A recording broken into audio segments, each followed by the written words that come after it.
আসসালামু আলাইকুম। জানিয়ে দেব এই মুহূর্তে হাতে পাওয়া সর্বশেষ ভয়ঙ্কর কিছু আন্তর্জাতিক আপডেট বাংলা সংবাদ। শুরুতেই থাকছে সংবাদ শিরোনাম। শুরুতেই জানিয়ে দেব স্পেন থেকে 100 জাহাজের বহর যাচ্ছে গাজায়। সর্বশেষ থাকছে যোদ্ধাদের সামরিক প্রধানের পর মুখপাত্রের মৃত্যুর খবর নিশ্চিত করল ইসরায়েল। এখন শুনছিলেন সংবাদ শিরোনাম, এবার বিস্তারিত।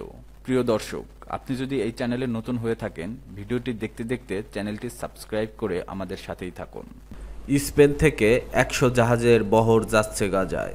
গাজার মানুষের জন্য মানবিক সহায়তা পৌঁছে দিতে বিশ্বের বিভিন্ন দেশের স্বেচ্ছাসেবীদের নিয়ে একটি বিশাল নৌবহর সমুদ্রপথে যাত্রা শুরু করতে যাচ্ছে।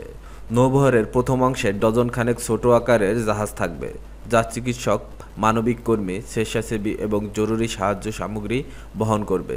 নৌবহরটি 31 আগস্ট স্পেনের বন্দর থেকে যাত্রা করবে এবং 4 সেপ্টেম্বর তিউনিসিয়ায় দ্বিতীয় দলে যোগ দেবে। সংগঠকরা এই অভিযানকে বিশ্বের বৃহত্তম সমুদ্র মিশন হিসেবে বর্ণনা করেছেন, যেখানে অন্তত 44টি দেশের প্রতিনিধিরা এবং প্রায় 100টি জাহাজ একত্রিত হবে। কোন দেশগুলো অংশ নিচ্ছে? গ্লোবাল সমুদ্র ফ্লোটিলার তথ্য অনুযায়ী 6টি মহাদেশ থেকে বিভিন্ন দেশ এই বহরে অংশ নিচ্ছে, যার মধ্যে রয়েছে অস্ট্রেলিয়া, ব্রাজিল, দক্ষিণ আফ্রিকা এবং বিভিন্ন ইউরোপীয় দেশ। অংশগ্রহণকারীরা কোনো সরকার বা রাজনৈতিক দলের সঙ্গে সম্পর্কিত নয়। তারা গাজার নিপীড়িত মানুষের জন্য নিজেদের উদ্যোগে এই মিশন হাতে নিয়েছে। কোন সংগঠনগুলো অংশ নিচ্ছে? নৌবহরটি 4টি প্রধান কোয়ালিশন দ্বারা পরিচালিত হচ্ছে, যেগুলো পূর্বেও গাজার জন্য সমুদ্র ও স্থল অভিযানে অংশ নিয়েছে। গ্লোবাল মুভমেন্ট টু গাজা, পূর্বে গ্লোবাল মার্চ টু গাজা নামে পরিচিত, গাজার প্রতি আন্তর্জাতিক সহমর্মিতা প্রদর্শন এবং অবরোধ ভাঙার জন্য কাজ করে।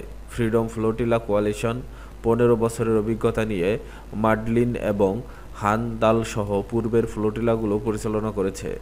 মাগরিব সমুদ্র ফ্লোটিলা, উত্তর আফ্রিকা ভিত্তিক উদ্যোগ যা প্যালেস্টাইনি সম্প্রদায়কে সাহায্যে পৌঁছে দেয়। সমুদ নুসাতারা, মালয়েশিয়া এবং আরও 8টি দেশের স্বেচ্ছাসেবীদের নেতৃত্বে একটি উদ্যোগ যা গাজার অবরোধ ভাঙা এবং গ্লোবাল সাউথে সংহতি করার লক্ষ্যে কাজ করছে।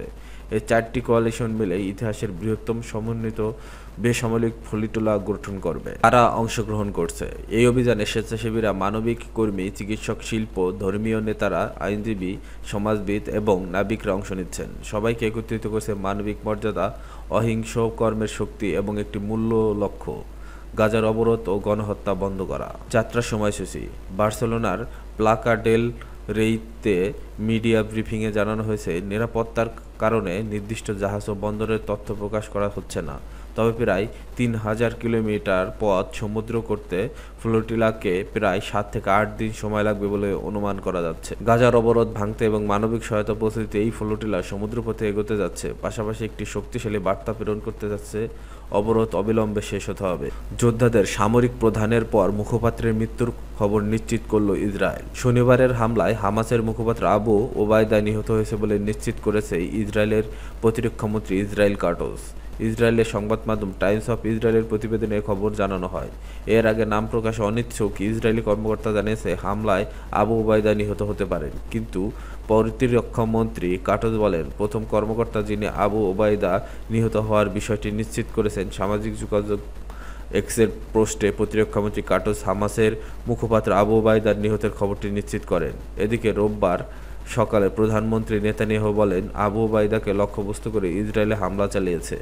নেতানিয়াহু বলেন, সেনাবাহিনী এবং সিনবেট অভ্যন্তরীণ গোয়েন্দা সংস্থার যৌথ অভিযানে ইসরায়েল হামাসের সশস্ত্র শাখার মুখপাত্র আবু ওবায়দাকে লক্ষ্যবস্তু করেছে, কিন্তু তিনি বলেছে হামলার ফলাফল এখনও স্পষ্ট নয়।